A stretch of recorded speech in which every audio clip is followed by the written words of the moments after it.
अतिशय खमंग असे लागणारे उडीद पापड सगळ्यांनाच माहिती असतील आणि जेवणासोबत सगळ्यांना ते खायला नक्कीच आवडतात.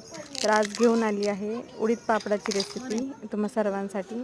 त्यासाठी आपण पहिल्यांदा मुगाची डाळ घेतोय, नंतर उडीद डाळ आणि हे दोन्हींनाही मिक्स करून आपण त्याचं पीठ बनवून घ्यायचं आहे. त्याचं पीठ बनल्यानंतर आपल्याला ते मिक्स करण्यासाठी पाण्याचा वापर करायचा आहे आणि पाणी टाकल्यानंतर आपण त्याच्यामध्ये पापड खार चवीसाठी टाकतो आणि पापड मसाला, ज्याने त्याला खमंग अशी चव येते. आणि हे पीठ आपल्याला मळून घ्यायचं आहे. त्यानंतर आपल्याला थोड्या वेळ त्याला मुरायला ठेवायचं आहे. नंतर बारीकशी आपल्याला पातळ अशी पापड लाटून घ्यायची आहेत, जेणेकरून ती खुसखुशीत आणि खायलाही खमंग लागतील. अशा प्रकारे बारीक पापड लाटून झाल्यानंतर ह्याला वाळत टाकायचं आहे.